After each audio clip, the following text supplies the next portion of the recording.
ก็แล้วแต่เนาะเหมาก็ได้เอาไหว้พระเสร็จแล้วเอาถวายพระป่า ศีลบ่เอาอีกก็แล้วแต่เนาะเขาบ่เอาเราไปปั่นเขาได้เขาบ่เอา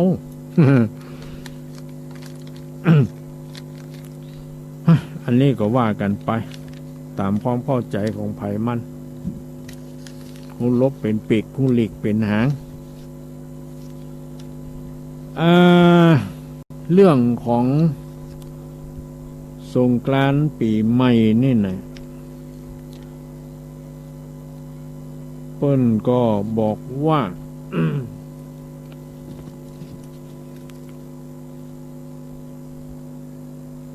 พระพุทธเจ้าตนเป็นเก้าตังธรรมเมื่อพระทรมานอยู่ในแก้วกู้อารามเจตวันงามเลิศแล้วนี่นะในขวงแก้ววิหารนายอนาถปิฎกเศรษฐี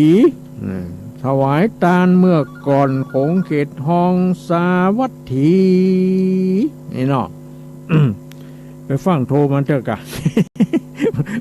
โอ้ยบางคนมันจังบัดตันเขาอีหรอกดไว้ก่อน บ่เป็นอย่างใจเย็นๆป่อใจเย็นๆแม่ เนาะเพิ่นบอกว่าสมัยหนึ่งพระพุทธเจ้าประทับอยู่ที่แก้วกู้อารามมหาวิหารชื่อว่าเจตวันอีหรอกเจตวันมหาวิหารเนี่ยนายอนาถปิฎกเศรษฐีคือเศรษฐีอนาถาโลกสร้างถวายเป็นทานด้วยการซื้อที่ดินของเจ้าเชษฐ์นี่เนาะโอ้เจ้าเชษฐ์นี่เป็นคนขี้จี้นะหูข่าวว่าเศรษฐีซื้อที่ดินจะเอาไปแปลงวัดมันบอกว่าเอาชื่อข้าใส่เนยวะที่ดินของข้าวะทั้งที่มันขายไปแล้วนะมันเอาลัดเอาเปรียบเปิ้นเนาะอนาถปิฎกเศรษฐีก็บอกว่าไม่เป็นไรหรอกข้าซื้อที่ดินของท่านก็เป็นที่ดินของข้าแล้วแต่ว่าข้าจะเอาสร้างวัดเชตวันเนี่ยท่านก็บอกว่าจะเอาชื่อของท่านใส่เพราะว่าชื่อของท่านว่าเจ้าเชษฐ์ไม่เป็นไรเฮาก็ใส่ชื่อว่าวัดเชตวันอีกก็แล้วกันเนี่ยตกลงกันอย่างนั้นทั้งที่นายอนาถปิฎกเศรษฐีเนี่ยเป็นเจ้าของเงินน่ะซื้อที่ดินของเจ้าเชษฐ์เอามาแปลงวัดแปลงแล้วเจ้าเชษฐ์บอกว่าต้องเอาชื่อมันใส่อีวะมันเป็นที่ดินของมันอีวะเขาเพิ่นซื้อขายแล้วเนาะเปลี่ยนมือไปแล้วแต่อนาถปิฎกเศรษฐีเพิ่นบ่ถือเพิ่นว่าบุญมันไม่ใช่อยู่ที่อันชื่อ เนาะมันอยู่ที่เจตนามันอยู่ที่ความตั้งใจก็เลยใส่ชื่อว่าวัดเชตวันนะในเมืองสาวัตถีนะบางคนก็ถามว่าโอ้ยตุลุงเมืองสาวัตถีมันอยู่ที่ไหนบ่ได้ยินสักเตื้อจังหวัดนี่ฮู้กะจังหวัดเชียงรายจังหวัดลำปางจังหวัดแพร่จังหวัดน่านจังหวัดพะเยาจังหวัดเชียงใหม่จังหวัดอุตรดิตถ์จังหวัดนครสวรรค์จังหวัดสุโขทัยเนาะจังหวัดสาวัตถีนี่ ผมมีเมืองสาวัตถีนี่มันอยู่ในประเทศอินเดียปุ่นมันไม่ใช่อยู่บ้านเฮา เนาะ ที่ในอินเดียมีอยู่นะวัดเชตวันก็มีอยู่ที่เมืองสาวัตถีนั่นแหละพระพุทธเจ้าก็ไปจำพรรษาไปอยู่ที่หั่นเนาะในอาวาสนั้นนะในวัดเชตวันนั่นแหละทีนี้มันมีพระญาปเสนาธิโกศลเนี่ยพระญาปเสนาธิโกศลนะเป็นพระญาในเมืองนั้นนะสมัยก่อนเพิ่นเรียกว่าเป็นพระญาเนาะสมัยบัดเดี๋ยวนี้เพิ่นจะว่าเป็นอะไรอย่างเป็นนายหลวงพระบาทสมเด็จกะหรือว่าเป็นผู้ ว่าการจังหวัด อย่างหัวเนาะแล้วแต่ พญาประเสนาธิโกศลเนี่ยพร้อมด้วยอำมาตย์หลวงหลายก็พากันรีบผันผายไปสู่ในแก้วกูอารามนะที่วัดเชตวันนั่นนะเพื่อจักมาถามกราบไหว้ยังองค์ตนต้านไทยศรัทธาก็คือพระพุทธเจ้าเนี่ยนะเพราะว่าพญาประเสนโกศลเนี่ยมีความสงสัยอันอย่างหลายสิ่งหลายอย่างเกี่ยวกับเรื่องสังขารเนี่ยนะ ทีนี้พระเจ้าประเสนธิโกศลพร้อมทั้งอำมาตย์ข้าทาสบริวารก็พากันไปเฝ้าไหว้สาพระพุทธเจ้าที่ประทับอยู่วัดเชตวันเนี่ยนะเวลาเข้าไปแล้วก็ไปกราบไหว้ปู่จ้าที่หรอกว่าพันเตพระขวาข้าแด่พระสัทธาตนองค์อาจกันว่าพระอาทิตยาตราออกราศีมินราศีมินก็คือราศีมีนาคมนั่นแหละเข้าสู่ราศีเมษก็คือเมษายนนี่นะระหว่างเนี้ยมันเป็นเหตุคือว่าอากาศมันร้อนแสบไม่อึบผานนะก็ตึงเป็นย่านแต่เนาะฮ้อนอยู่ในก็ฮ้อนอ่ะก็ฝนตกมายังแควนน้อยเนาะ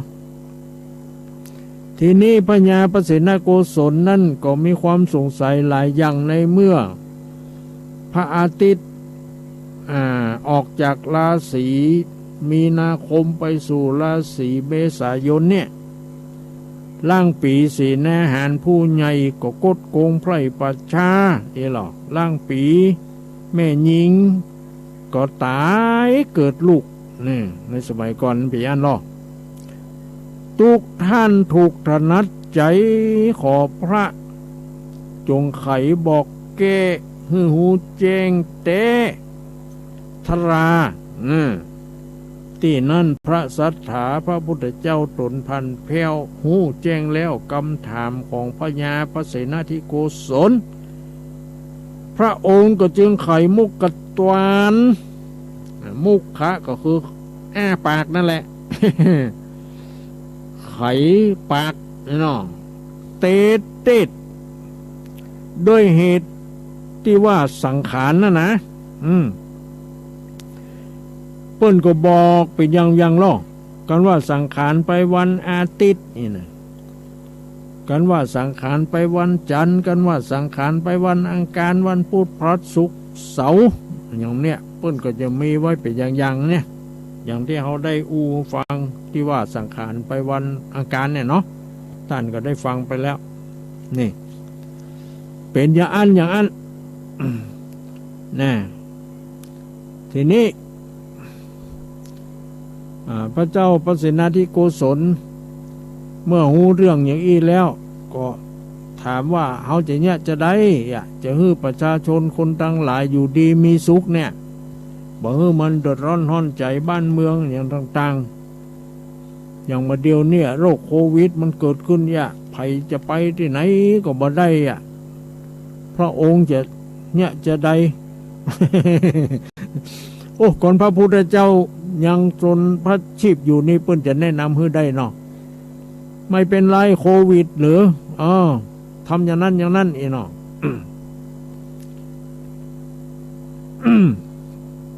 เนี่ยเรื่องราวมันปิดไป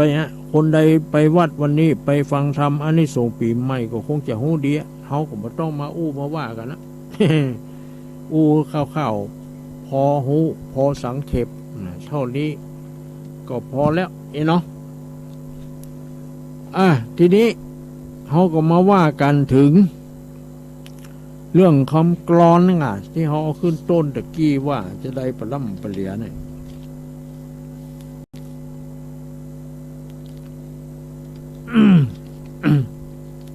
ข้าขอตั้งจิตอุทิศบุญนี้เกิดแต่ความดีให้มีกุศลแก่สรรพสัตว์อุบัติเวียนวนทั่วล่าสกลรับผลเร็วไวจงสงบสุขสันต์เว้นพลันสิ้นสูญมวลมิตรเกื้อกูลเพิ่มพูนสดใส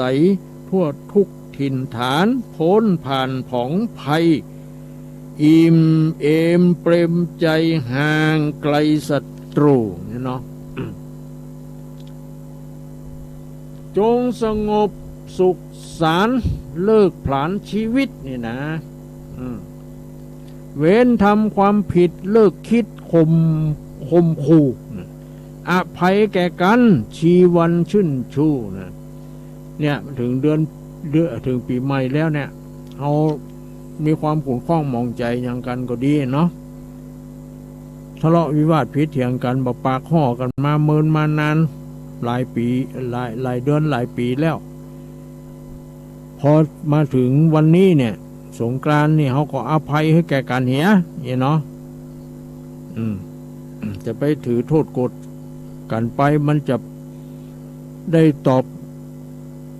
เว้นกันไปทุกภพทุกชาติเลยนะมันเหมือนกับนางยักษินีเนี่ยกับกุมาริกาอย่างนั้นเนาะที่สายเว้นกันไปกับสายเว้นกันมานะผลสุดท้ายของพระพุทธเจ้าก็เลยแสดงธรรมให้ฟังไงกะฮือยักละจากการเบียดเบียนละจากการกินคนฮือมีศีลห้าเนี่ยเนาะ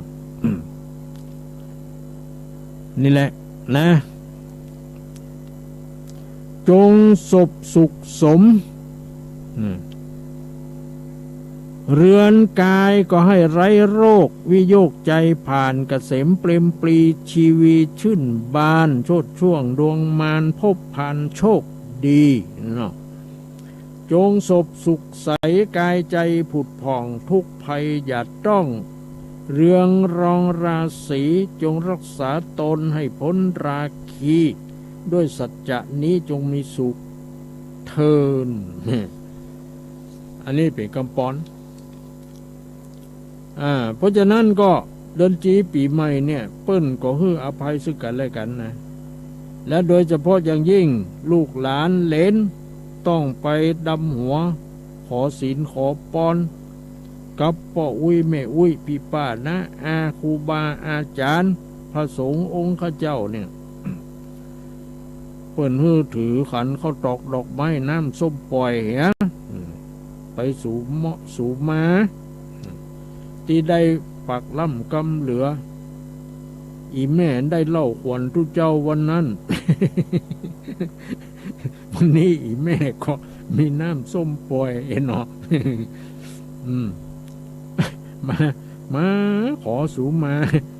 ตุ้ลุงเนี่ยกำตุ้ลุงความจริงตุ้ลุงก็บอกเรื่องหูเล่าเสียอย่างอีแม่เล่าขวัญตุ้ลุงก็บอก แต่แม่รับสารภาพผิดเอง ไม่เป็นไรเนาะตุลุงก็ป่านปอนกาเนี่ยกัมมังวจีกัมมังนี่หรอกมโนกัมมังสันจิจะโตสังอสันจิจะโตสังอติตะโตสังนี่หรอกปัจจุปันดะโตสังสปังโตสังขมันทุโนนี่หรอกกายะกัมมังล่วงเกิดด้วยกายก็ดีวจีกัมมังได้เล่าหน้าจากขวัญก็ดีมโนกัมมังได้มีจิตใจคิดบดีกับตุก็ดี ที่สันจิจะก็ดีที่บ่ได้สันจิจะก็ดีที่อดีตที่ผ่านมาแล้วแต่ว่านี่ก็ดีเนาะหรือว่าหลายๆวันหลายๆเดือนหลายๆปีย้อนหลังไปก็ดี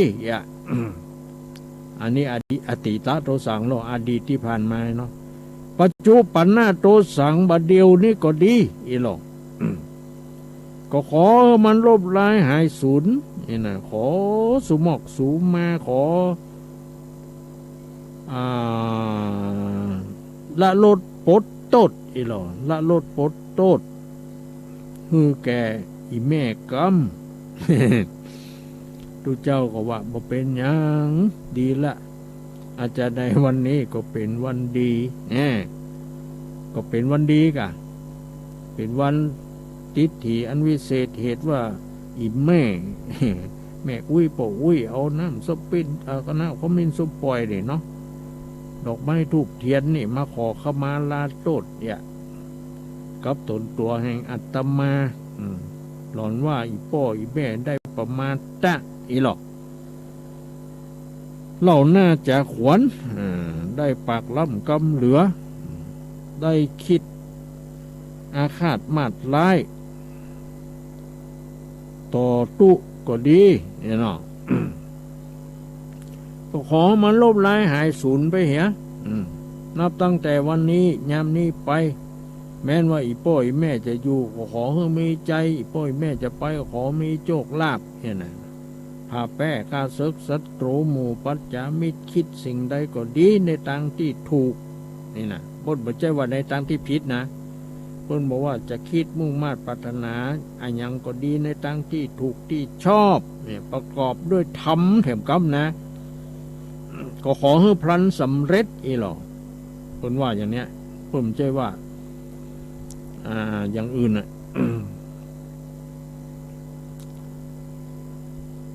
แม่นว่าอยู่ก็มีใจไปก็มีโชคมีลาภพาแพ้ข้าศึกศัตรูหมู่ปัจจามิตรคิดสิ่งใดในทางที่ถูกที่ชอบประกอบด้วยธรรมขอพลันสำเร็จดังมโนรถนั่นจุงจักมีติ่งแต่ดีหลีอีป้อยแม่บางคนนี่ลูกหลานมาดำหัวปันป้อนก็บ่เป็นเนี่ยก็บ่เฮียนน่ะแม่อุ้ยบอกว่าจะไปเฮียนได้จะได้ตุลุงหนังสืออีแม่ก็บอกหูสักตัวเต้าควายก็อ่านบ่ได้ เอาจะได้นั่น ก็ให้ลูกให้หลานสอนกันขอกันเนาะอีน้อยมานี่อีแม่จะสตางค์ให้20 บาทสอนอีแม่กัน เนาะจะต้องจ้างกันแล้วละอ่อนเนาะมึงสอนอุ้ยกันอันนี้กำปอนอีน้อยก็จะนำสอนนี่เอวังโหนตุไม่อุ้ยก็จำไว้ฟังไว้นะบางทีถ้ามีเทปอัดเทปไว้เลยเอวังโหนตุดีและอาจารย์ในวันนี้ก็หาเป็นวันดีทิฏฐิอันวิเศษเหตุว่าละวิสังขารปีเก่าเนี่ยเนาะอติกันโตก็ข้ามล่วงล้นพ้นไปแล้วปีใหม่แก้วนี่นะพญาวันก็มาจุจอดลอดถึงตึงตันแกหมู่ลูกหมู่หลานทั้งหลายแน่นอก็บ่ได้ละเสียยังจาริตทำนองกอมปิมแป้งกองปิมแป้งแห่งพระอริยะเจ้าทั้งหลายที่ได้ปฏิบัติสืบต่อกันมาจึงได้นำเอาบุปผาราชาดวงดอกเข้าตกดอกไม้มีตึงบัดเต้าบัดแต่งฟักแฟงแต่งเต้าเข้าสลี บ่ห้ามก็ได้หมู่นั่นนะเพราะว่ามีตังดอกไม้ทูบเทียนและน้ำส้มปล่อยก็พอ หรือว่าจะว่าก็ได้แล้วแต่นะเพื่อจะเอามาสละสลงยังคุณความดีของพ่ออุ้ยแม่อุ้ยแม้นว่าสู่เขาตั้งหลายได้ปักล่ำกำเหลือได้ด่าอุ้ยก็ดี เนาะเขาก็ว่าไปเนาะได้เกียรติถึงอุ้ยก็ดีเวลาว่าอุ้ยความดีของพ่ออุ้ยแม่อุ้ยก็ขอมันลบลายหายสูญไปเหียเนื้ออินน้อยเนี่ยนะ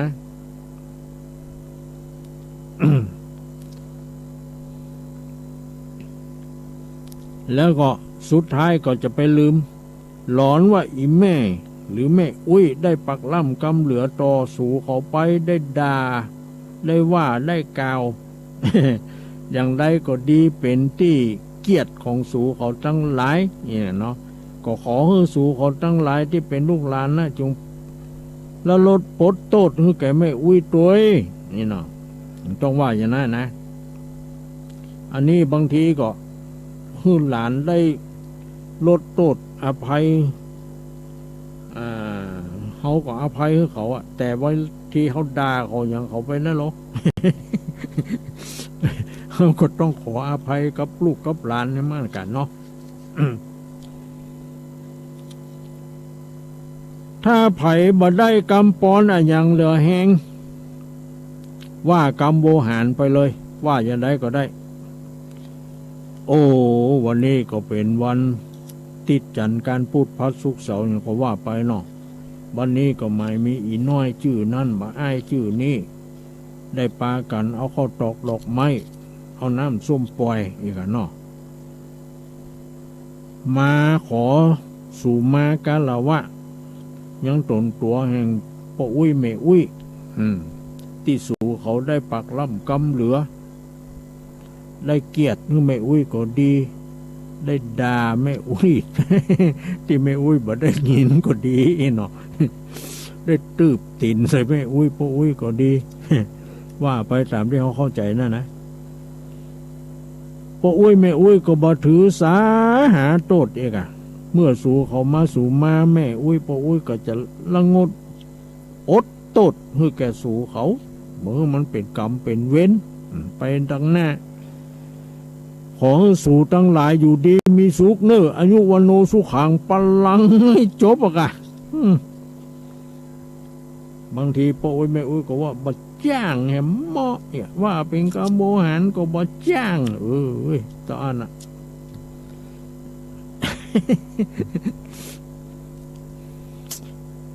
มัน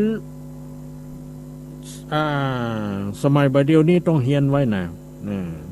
อันนั้นมันล้ำไปแล้วก็จังมันเตอะแล้วหมู่บัดเดียวเนี่ยต้องเฮียนไว้เนาะเฮาจะได้เป็นพ่ออุ้ยแม่อุ้ยจะมี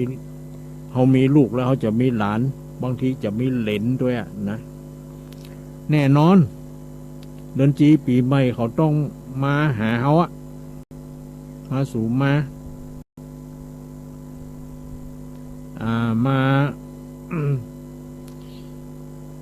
ขบาลาโตดเขาก็ต้องมีอย่างไว้ให้เขาเกียมไว้นะนี่ก็มาเนาะเกี่ยวกับเรื่องเนี้ยสงกรานต์ปีใหม่ความจริงมันก็บ่มีเก่าบ่มีใหม่มันเปลี่ยนแต่ตัวเลขพศ อายุเขาก็มันก็เปลี่ยนแต่ตัวเลขบ่ได้ปีแล้วอายุ70 ปีนี่จะขึ้นมา71เองเนาะมันก็ตานะจะเรียกว่าแก่ลง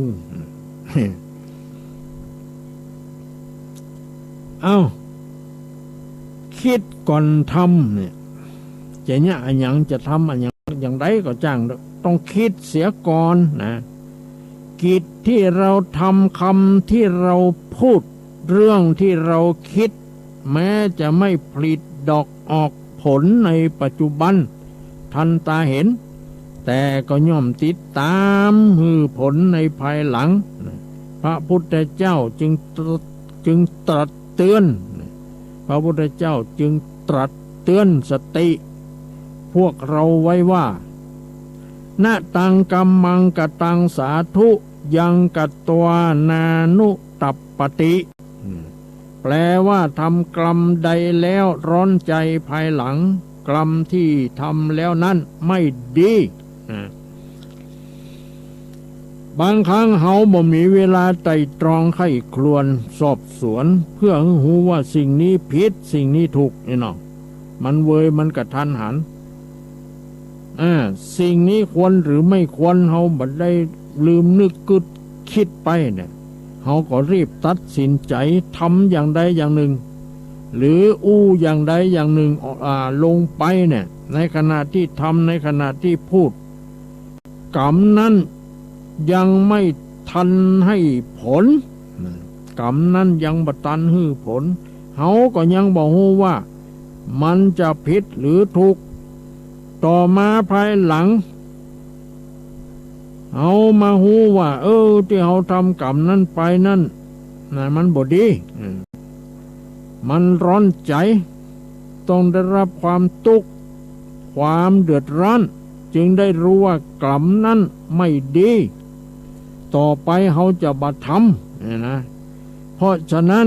ถ้ามีผู้รู้มาตักเตือนหรือห้ามปรามหรือแนะนำเฮาให้เว้นสิ่งที่ควรเว้นให้บำเพ็ญสิ่งที่ควรบำเพ็ญมันน่าจะรับฟังและพิจารณานะคำตักเตือนห้ามปรามหรือคำแนะนำนั้น หรือในบางโอกาสเขาก็รู้ว่าอันยังควรอันยังบ่ควรแต่เขาก็ทนต่อสิ่งยั่วยวนชวนให้ล่วงละเมิดบ่ไหวจึงได้ตัดสินใจทำในสิ่งที่เขาก็รู้อยู่ว่ามันผิดนี่นะแต่เขาก็ยังทำอยู่เนี่ยนะก็เพราะใจฮ้อนนะและยังรู้ต่อไปว่าเขาจะต้องได้รับความเสียหายจากการกระทำนั้นฮ้อนใจในภายหลังแต่ก็ยังขืนทำเพราะทนต่อสิ่งยั่วเย้าเร้าใจไม่ไหวเนี่ยบางทีเขาก็มันได้ขึ้นหน้าคิดหลังนะเนาะคือมีความอยากอยากจะได้อยากจะอย่างนี้ก็เลยทำไปโดยหารู้ไม่ว่ามันผิดศีลธรรมมันผิดกฎหมายอย่างใดบ่หัวนี่เพราะฉะนั้นจึงขอเตือนว่าไม่มีผู้ใดในโลกอีกแล้วที่มีพระมหากรุณาต่อเราอย่างกับพระพุทธเจ้าพระพุทธเจ้าเนี่ยเพราะพระองค์ได้ประทานพระโอวาทอันเป็นคำสอนซึ่งวิเศษสุดแก่ชาวพุทธเกี่ยวกับเรื่องนี้ไว้ว่านิสัมมะกรณังไสยโยแปลว่าใคร่ครวญก่อนแล้วค่อยทำดีกว่าค่อยพูดดีกว่าค่อยคิดดีกว่าให้คิดเสียก่อนให้คิดเสียก่อนจะพูดก่อนจะทำก่อนจะคิดนั่นแหละถ้าเราบอกคิดนี่มันจะพังเผลอออกไปได้นะเวลาใคร่ครวญเราต้องใคร่ครวญเสียก่อนแล้วค่อยทำดีกว่าหรือประเสริฐกว่าก็คือเสียเวลาสัก5 นาที10 นาทีคิดแล้วก็ทำยังดีกว่าบ่ใคร่ควรไตร่ตรองทำไปพูดไปแล้วคิดไปในภายหลังแต่ก็สายไปเสียแล้วมันได้ทำไปเสียแล้วเนี่ยนะเขาก็ต้องยอมรับผิดนะเขาก็ต้องไปเสียใจอยู่ในคุกอยู่ในตารางเป็นเวลาหลายปีเนี่ยอย่างบางทีไปฟันเขาเนี่ยไปฆ่าเขาอย่างเงี้ยนะ เปิ้นจับยับได้ก็ไปอยู่ในคุกอยู่ในตารางเพราะอะไรเพราะอารมณ์ชั่ววูบเนี่ยนะบางทีก็ บางทีก็ไตรตรองไว้ก่อนก็มีนะถ้าไตรตรองไว้ก่อนนี่โอ้พยายามฆ่า ติดคุกหลายปีเป็น20 กว่าปีไปปุ่นน่ะโทษมันนักเนาะแต่ถ้าทำไปโดยความรู้เท่าไม่ถึงการหรือเพราะอารมณ์มันพาไปไม่ได้ตะเตรียมอะไรเลยนะทำในขณะนั้นบางทีก็ทำไปเพื่อป้องกันตัวแล้วแต่เขาจะอ้างนะในกฎหมายมันก็มีช่องให้เขาอยู่เหมือนกันนะเนี่ยเสียน้อยเสียยากเสียมากเสียง่ายเพราะฉะนั้นเราต้องยอมเสียน้อยดีกว่าคือเสียเวลาใคร่ครวญก่อนแล้วจึงทำดีกว่านะหมายก็ว่าคิดเสียก่อนแล้วทำดีกว่าจะทำด้วยอารมณ์ชั่ววูบมันผิดพลาดไปพังไปมันอันตรายอันเนี้ยความยั้งคิดของคนเราเนี่ยบางคนก็มีความยั้งคิดดีนะอดไว้เนี่ยเปิ้นว่าอดได้เป็นยามีพญาแปรเปิ้นนี่เนาะก็ดีนะถูกต้องเลยนะแต่ถ้าวู่วามใจเร็วโกรธง่ายอารมณ์ชั่ววูบอย่างนี้นะมันบ่ได้คิดหรอกอารมณ์ชั่ววูบนี่หมายความว่าไม่ได้คิดหน้าคิดหลังไม่ได้คิดถึงบาปบุญคุณโทษอะไรอย่างนั้นมันเป็นอารมณ์ชั่ววูบเนาะทำไปผลสุดท้ายก็มาเสียใจ กินแหนงใจระยะใหญ่ทำก่อนกูอดไว้กูก็คงบ่ถูกจับถูกยับก็คงจะบ่ถูกไปอยู่ในคอกในตารางเนาะถ้าเราได้อดไว้เนี่ยแต่นี่มันอดบ่ได้ความอดมันหายไปไหนบ่งัว มันหายไปในบ่อหัวความอดความทนอันนี้เพื่อเรียกว่าทำอะไรอย่างหุนหันพันเร่นไม่คิดหน้าคิดหลังพังเผลอไปเนี่ยเวลาทำเนี่ยโอ้ยบางคนกินแหนงแต่เนอะเพื่อกินแหนงมันก็สายเสียแล้วนะกันเนาะเนี่ยเพิ่นถึงว่าก่อนจะทำอะไรอย่างจะคิดอะไรอย่างจะพูดอะไรอย่างคิดก่อนนะคิดก่อนเสียเวลาสักนาที2 นาทียังดี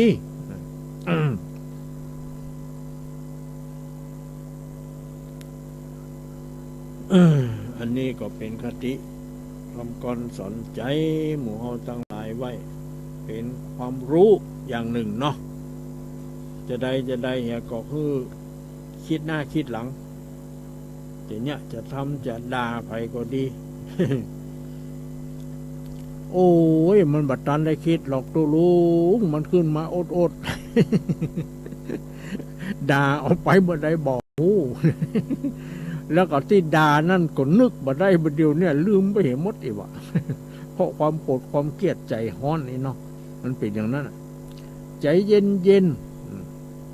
ก่อนจะโคตรก่อนจะด่าไผฮือหายใจลึกๆยาวๆเข้าออกพูโทเนี่ยพูดนี่นะโทสัก3-4 เที่ยวเดียวมันหายไปตั้งได้หมูความโกรธความเกลียดหายไปตั้งได้หมูทีแรกก็ไม่จะเอาค้อนบุบมันแบบบุบสักคำ นั่นแหละ เนาะอย่าไปใจฮ้อนคนใจฮ้อนนี่เนี่ยยังก็บดีนะล้างถ้วยก็บ่หมดนะ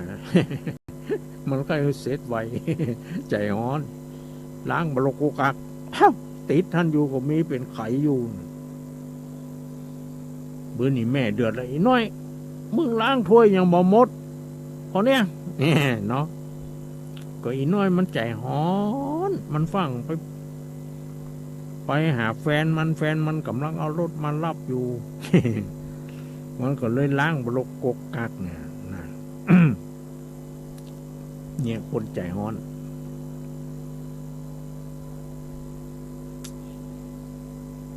ต้องใจเย็นเป็นกลางอย่าใจร้อนเกินไปและก็อย่าใจเย็นเกินไปให้ใจไม่ร้อนไม่เย็นกลางเนาะดีนะใจเย็นลำก็บ่ดีจ้าบ่ตันกินใจฮ้อนลำก็บ่ดีหุ่นหันพันแหล่งเว้ยเวลาเกิดผิดพลาดไปเอาบัดตัน เนาะเพื่อว่ามันบบปุ่นแล้วอย่างเนี่ยดินเดาเนี่ยเนาะ ใจดีๆด้วยเอาศีลธรรมของพระพุทธเจ้าเนี่ยไปฝึกนะให้จิตใจมันแตบให้จิตใจมันเย็นหน่อยหนึ่งถึงแม้ว่าอากาศมันจะร้อนสักปานใดเราก็แก้ไขด้วยการใช้น้ำเย็นหดหล่อจังสงกรานต์เนี่ยเนาะโอ้ปีนี้หมูมีไผ่หดน้ำหดหนองกันก้อยมาหันไผ่เปียอะลอกซอกแซก อยู่แต่ในบ้านในจองของไผ่มันนี่ส่วนมากนะมาเดียวโควิดก็ซ้ำเกิดขึ้นนักอย่างนี้กะจังใหม่ก็มีลำปูนจังใหม่ลำปางนะแป้น่านไปเยา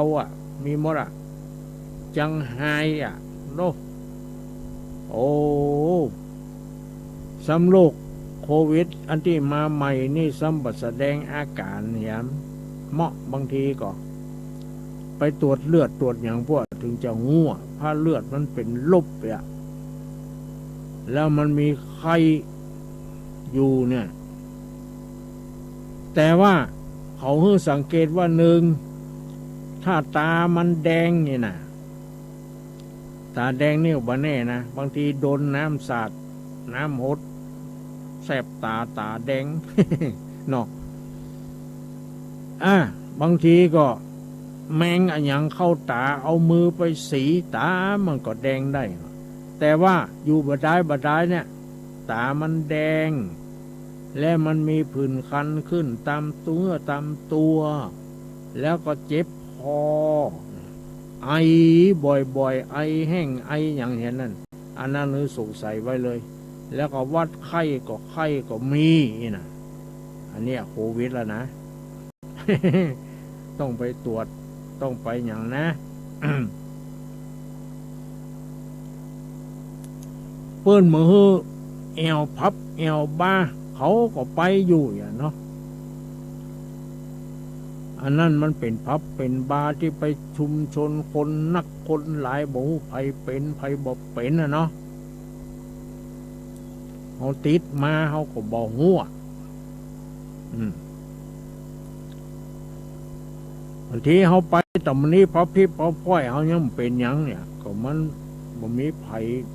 เขาบ่ได้ไปที่คนหลายมันก็เลยบ่เป็นข้อสำคัญจะไปลืมเม็ดปิดปากปิดจมูกถ้าจะออกบ้านไปก็ใส่เลยแมพถ้าอยู่ในบ้าน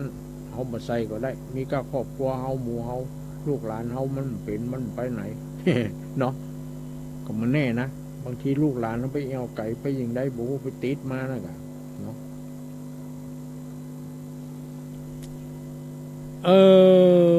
ก็ดีไปอย่างนะ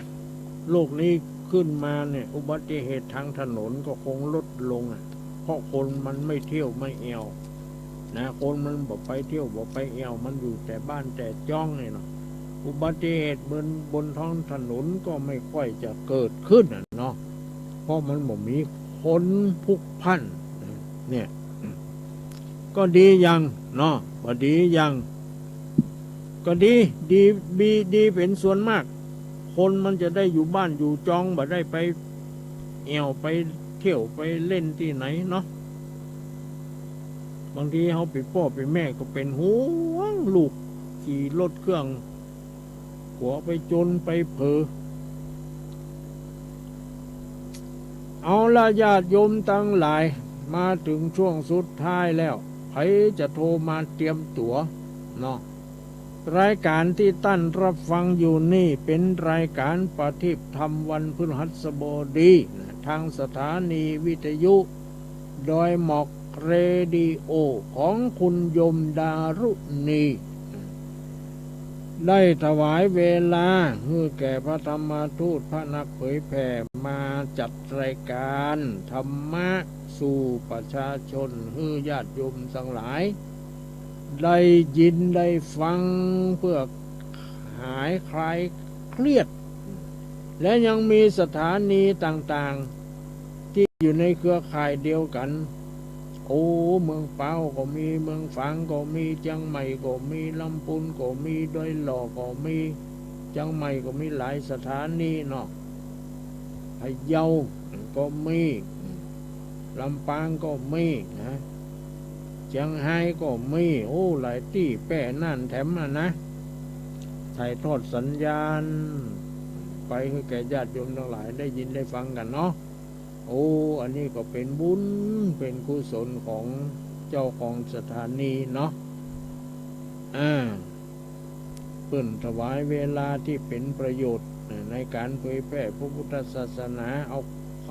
ำสั่งสอนของพระพุทธเจ้าไปสู่ประชาชนให้ได้รู้ได้เข้าใจนะแต่ก่อนเขาก็มืดตึ๊บตื้อเนาะบ่มีไผมาบรรยายมาอย่างไปวัดก็ไปฟังธรรมเทวทูตเนี่ยมาไล่โพดเนี่ยมาวิบากเนี่ยเมื่อใดก็ฟังลืมเก่าลืมใหม่กันแล้วก็มาจำก็นะก็เพิ่นถามก็บ่รู้เรื่องเหมือนกันนะ ฟัง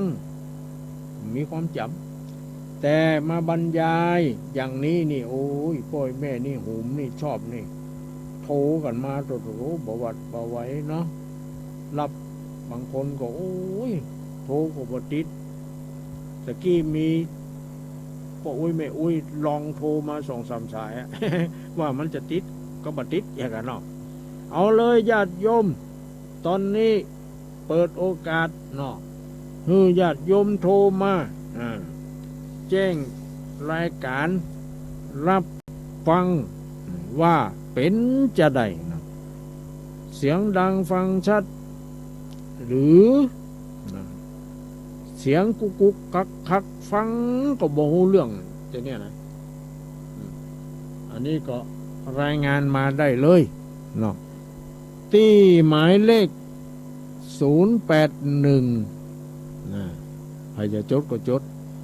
081-993-4074นะ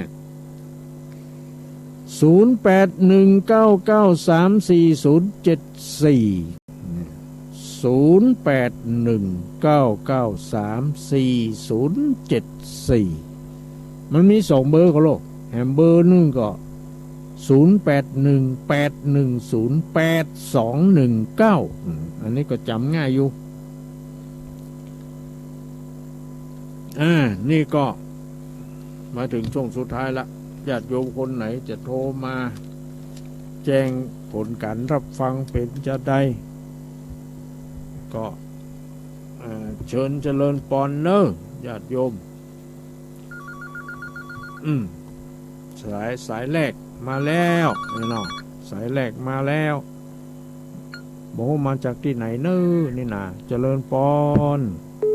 แต่ไม่สาตาก็หลวงโทรมาจากไหนฮะจื่อเสียงเรื่องใดหนองบัวสัปการเจ้าฮะแม่ยังก็อยู่หนองบัวสัปการเจ้าโอ้บ้านหนองบัวอำเภอชัยปราการจังหวัดเชียงใหม่กะเนาะเจ้าชัดเจนดีเนอะแม่ฟังขึ้นได้น่ะฟังขึ้นพระบาทอุดมเจ้าของพระบาทอุดมดาษอุดมเนาะแม่ชื่อหยังแม่สีทรเจ้าแม่สีทรอยู่อำเภอชัยปราการนี่เนาะจังหวัดเชียงใหม่โทรมาแล้วเป็นสายแรกขอบใจเนออนุโมทนาเจ้าติดตามตลอดนะทุกติดตามรับฟังอยู่ตลอดเนาะเจ้าสาธุเจ้าดีแล้วสาธุอยู่ดีมีสุขอายุมั่นขวัญยืนนี่เนาะเอาสายต่อไปมีแถมก็มีอยู่เจริญปอนเจ้าไว้สาเจ้าโทรมาจากไหนจ้าชื่อเสียงเรื่องใดบ่แม่จันสีเจ้าแจงหัวลินยังฝ่ายเจ้าแม่สมศรีกะจันสีเจ้าแม่จันสีบ้านแจงหัวลินอำเภอฝางเนาะเจ้าชัดเจนดีเจ้าชัดเจนดีเนาะแม่เนาะเจ้าอายุวันโนสุขังพลังอยู่ดีกินดีมีความสุขเนอะสายต่อไปนี่เมืองฝางมาแล้ว2 สายแล้วนะเนาะสายต่อไปจะมีสายอย่างแถมมาอันนี้กะไผ่หามันว่าจะได้เจริญปอนเจ้าเจ้าเจริญปอนโยมโทรมาจากไหนเจ้าแม่จินจิลามันจินอำเภอดอกคำใต้จังหวัดพะเยาเจ้า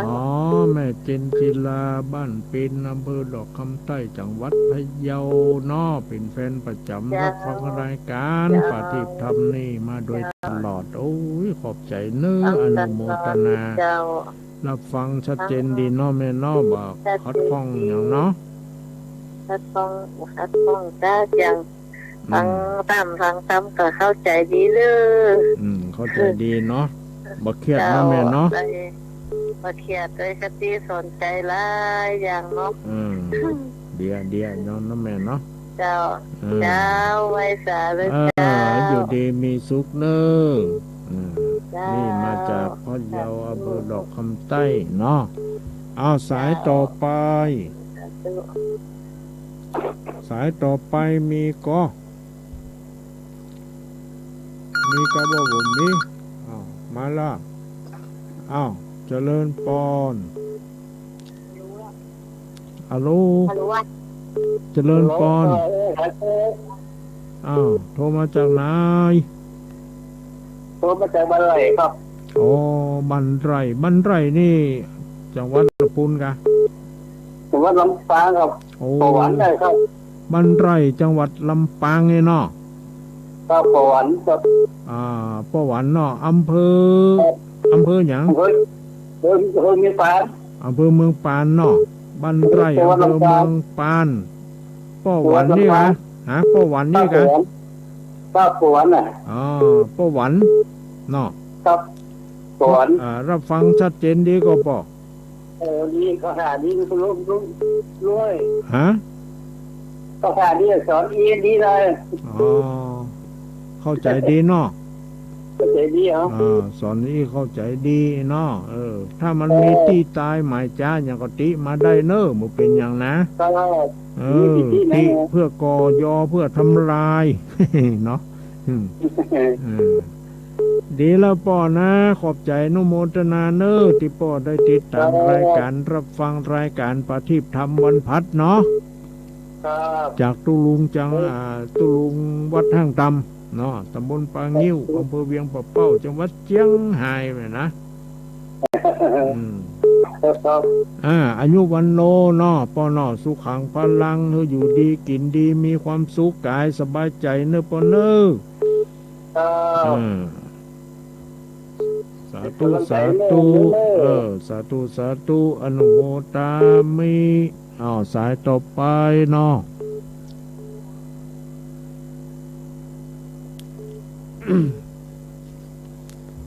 สายต่อไปจะมีก่อห้า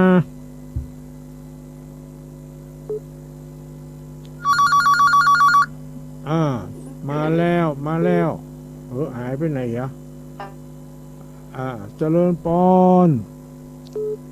ปฏิไว้สาเจ้าท่านก็ครูวันดีปีใหม่ตัวเนอเจ้า เจริญปอนเช่นเดียวกันโยมสวัสดีปีใหม่ แม่บัวจันอยู่วันบ้านหลวงตำบลนาขวาเพื่อไม่ได้จังหวัดลำปางที่เจ้าอำเภอแม่ท่านะเราฟังชัดเจนดีก็ชัดเจนดีเจ้าแม่ฟังขึ้นของอัน101.25ของแม่ของขึ้นดารุณีเจ้าแต่เราฟังชัดเจนดีเนาะได้63อยู่อายุเท่าใดก็63เจ้ายังหนุ่มอยู่เข้าใจดีเนาะกับมันถ้าได้โอกับท่านว่าครูทุกโตนทุกองกับมันกระทรวงใจไปเราสบายใจไปสบายใจเนาะบ่เครียดเนาะแม่เนาะเจ้าแม่อยู่คนเดียวเจ้านะฟังธรรมะธรรมโมเอาศีลธรรมกรรมฐานของพระพุทธเจ้าไปที่ปึ้งเด้อแม่นะเจ้าเขาสบายใจถึงวันน่ะฟังกูตนกูองเนาะแต่มันโทรบัดติดบ่ได้เนาะโทรบัดติดเนาะแม่ชื่ออย่างก็ขอทวนให้กำมาที่แม่บัวจันเจ้าแม่บัวจันอยู่บ้านอำเภอแม่ท่าเจ้าตำบลนาขวาอำเภอแม่ท่าเจ้าจังหวัดลำปางเนาะแม่เนาะเจ้าดีละอายุวันโนสุขังพลังนะแม่นะไตสาเจ้ากับมนัสการเจ้าดีมีสุขมั่นขวัญยืนสายต่อไปมีอยู่ก็ยังแถม10 นาทีเนาะได้รับหลายสายได้อยู่มีไหนยะมีอยู่ก็เจริญปอนท่านมานี่เห็นมั้ยรุดไปเหียแม่มันทับกันกะจะได้เจริญปอน เจ้ากลับมาจากเจ้าตุลุง แม่สุกแก้วมันศิลปรสิเตี้ยมันห้องละปูนเด้อเอาบ้านห้องละปูนบุญน้อละปูนเจนดีน้อฟังขึ้น 98.75 ขึ้นวัดห้วยจ่องจากเนี่ยชัดเจนดีเด้อเจ้าตุลุงชัดเจนดีน้อมเลยน้อมมันไม่ปัญหาเจ้าเข้าใจดีเด้อฟังตุลุงแล้วสบายใจมันบ่เครียดเจ้าเนาะมันบ่เครียดน้อมเนี่ยเนาะเจ้ามาเท่าฟังตุลุงแล้วเข้าใจดีทุกอย่างเด้อตุลุงอนุโมทามิเจ้ากลับไปสาธุเด้อเจ้าเด้อสาธุญาติโยมมาจากบ้านสีเตี้ยจังหวัดลำพูนนี่มานี่อีกหนึ่งสายเนาะเจริญปอนแม่สาวเจ้าตุลุงแม่อุ้ยอินอยู่แม่สาวเสมอฟังอย่างอันนี้มาจากอำเภอเสมิงเนาะอำเภอฟังทุกวันพัดพระเจ้าทุกวันพัดเลยเนาะเวลาเดียวกันเนาะเจ้าเวลาเดียวกันเลยเจ้าแม่ยังก็แม่อุ้ยอินเจ้าอายุ80แล้วเจ้าแม่อุ้ยอินอายุ80เนาะเสียงยังหนุ่มอยู่นะฟังตุลุงม่วนนะเตยแค่หัวเตยแม่มีความสุขนะตุลุงเนาะดีละถ้าอุ้ยแม่มีความสุขตุลุงก็ดีใจตัวเนาะอยากให้ญาติโยมทั้งหลายมีความสุขบ่เครียดทีเนาะตุลุงก็ม่วนน่ะม่วนตลอดตัวนะม่วนไม่ม่วนไม่ม่วนตุลุงรักษาสุขภาพเด้อเช่นเดียวกันเน้อแม่เน้ออยู่ดีมีสุขไปเจ้าดีสุขมั่นขวัญยืนอันนี้มาจากอำเภอเสมิงจังหวัดเชียงใหม่เนาะไกลอยู่นะนี่นะมานี่อีกหนึ่งสายเจริญปอนคือตัวนะไปพ่อเลยรักษาตัวดีละไปศาลเจ้าว่าจะได้มันสอนเลยปิดแล้วกะเดี๋ยวก่อนเนอะ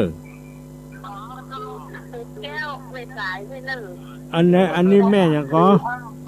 เล็กแก้วดูเล็กสายที่เล็กแก้วพญาสูงอยู่บ้านหนองอ้ออำเภอแม่สายบ้านหนองอ้ออำเภอแม่สายจังหวัดเชียงรายเนี่ยเนาะเจ้า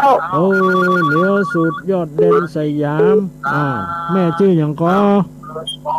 ชื่อแม่แก้วแม่แก้วเนาะอยู่อำเภอแม่สายเจ้าเราฟังชัดเจนดีเนาะแม่เนาะฟังชัดเจนดีของสื่อของดารุณีขึ้นของคนยมดารุณีเนาะขึ้นของยมดารุณีนี่ไปไกลถ่ายทอดกันไป90.25 90.25เจ้าดีแล้ววันนี้ไปวัดก่อนวันค่ำวันนี้ทุกเจ้าจำลองไงก็แต่ท้องน้ำส่งน้ำทุกเจ้าแหละแบ่งลิ้นเอาบางวัดเพิ่นมียาลงแม่เพิ่นแปลงลิ้นกายเนาะแล้วทุกเจ้ามานั่งอี้นะญาติโยมเขาโคตรเล็ดน้ำเลยกันตามสื่อดีใจแล้วก็ถึงน้ำพระธาตุถึงน้ำพระธาตุแล้วก็อาบน้ำพระเจ้าแล้วก็อาบน้ำสุเจ้าระวังเปิ้นเป็นวัดเนอตัวอาบในออกช้าๆอยู่กว่าอันตัวอาบในเขาคงมือดีกันเนาะเอาหดน้ำหดหนองจุ่มเย็นกันเนาะเป็นประเพณีนิยมรักษาไปเนาะแม่เนาะเจ้าวัตถุก็แต่งใหญ่บ้านแถมวัตถุวันพุธสงเคราะห์บ้านวันพุธในสงเคราะห์บ้านนี่แหละเนาะเจ้าสุจตาตัวสุจตาหลวงด้วยนะสุจตาตัวปากันไปน่ารักหลายแม่รักษาประเพณีไว้แต่อายุ77แล้วนะ77ดีละยังอยู่ไปได้แถมมื้อถ้าฟัง ทุกวันอยู่แล้วโทรมาติดเนาะ แต่ จากคืนก็โทรมาติดเจ้า เป็นอย่างแม่มัน ไหวสาเนอะตุลุงเขากำลังใจเนอะ เจริญปอนเนอะโยมเนอะอยู่ดีมีสุขอายุมันขวัญยืนโอ้อันนี้มาจากอำเภอแม่สายสาธุเนอะอ้าวสายต่อไปว่ายังได้มันซ้ำกันเนาะอ้าวอันนี้มาแล้วกะสายนี่อ้าวเจริญปอน ไหวสาเจ้า เจริญปอนโยมโทรมาจากไหน สันติสุขด้วยโลเจ้า โอ้สันติสุขโดยหล่อแม่กวนกับแม่อย่างนี้แม่นะ แม่แล้วเจ้า น่าจำได้พ่องบ่ได้พ่องเนี่ยจังหลงลืมไปพ่อง แม่อ้วนเจ้าโตมาบ่อยแม่เนาะอยู่ดีมีสุขกับแม่ เจ้าเจ้าโอ้เข้าใจดีเจ้าได้ยินเสียงท่านเลยใจดีเจ้าแต่ดีเนาะ7 วันไหนป้ากันเชื่องเนาะเจ้าเข้าใจกับป้าเชื่องไปให้หนูได้กันเสียเจ้าน่ะกับบางครั้งก็มันขัดข้องทางด้านเทคนิค เป็นอย่างเนาะแม่เนาะมันเป็นอนิจจังเนาะเจ้าอยู่ดีมีสุขนะแม่เนออายุมันขวัญยืนเป็นลมโพลมใจของลูกไปหมดเจริญปอนเจริญปอนเอาสายต่อไปได้แหม2 สายเนอโยมเนอจะหมดเวลาละเนาะใครจะโทรมาได้2 สายเนอนี่สายที่1มาแล้วเจริญปอนครับกับนมัสการหลวงพ่อเจ้าคณะอำเภอเปิ้นหูถึงปุ้นกะเนี่ยผมฟังวันนี้โหม่วนดีเลยอันกะพ่ออยู่ไหนผมอยู่วัดนาดานฮัลโหลว่าได้บ่เคยได้ยินเลยหลวงพ่ออันการนี่อันนี้ไผนี่ฮะเสียงหลวงพ่อเจ้าคณะอำเภอว่าจะได้เนี่ยวันนี้ม่วนดีวันนี้ม่วนม่วนม่วนบ่ได้กะว่าได้คติอันยังฟ้องได้หมดได้ตึงคติได้ตึงสปาสเปดได้เพียวบ่เคยฮู้ที่ว่าหยังบิณฑกาเศรษฐีเจ้าชื่อเข้าอย่าไผชื่อเข้านั่นน่ะเจ้าชื่อเข้าแปลงวาดเนี่ยนั่นน่ะเชตวันวัดเชตวันที่ดินของเจ้าเชษนาดาแต่บิณฑกาเศรษฐีเอาเงินไปซื้อสร้างวัดเจ้าเชษรู้ก็เลยบอกว่าต้องเอาชื่อข้าใส่โน่นก็เลยใส่ชื่อว่าวัดเชตวันมาจากเจ้าเชษไงเนาะครับผมอยู่อนาลโยเด้อได้ยินชัดๆแต่นี่ทุลุงผมได้ยินหลวงพ่อเจ้าคณะอำเภอชัดเจนมากเลยขอบคุณอนุโมทนาท่านจำได้เนาะจำเสียงได้อยู่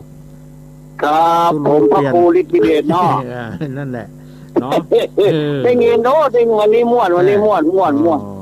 ดีแล้วครับได้คติสอนใจดีแล้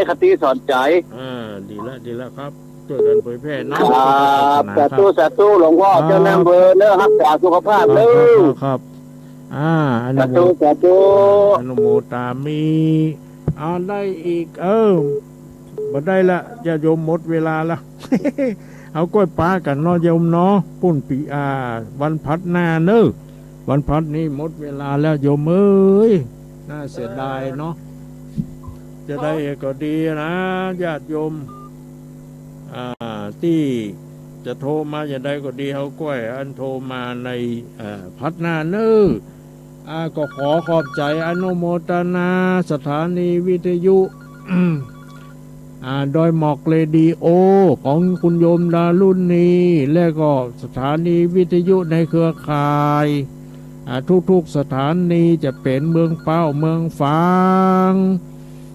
ลำปูนลำปางเชียงใหม่เชียงรายพะเยาเนาะที่ได้ เปิดเครื่องรับฟังนี้ขอทุกท่านจงมีความสุขกายสบายใจมีพละกำลังวังชามีสติปัญญาสามารถแก้ไขปัญหาให้รุ่ล่วงไปด้วยดีขอให้มีอายุวันนะสุขภละปฏิภาณธรรมสารสมบัติทุกคนทุกท่านด้วยเถิดเจริญพร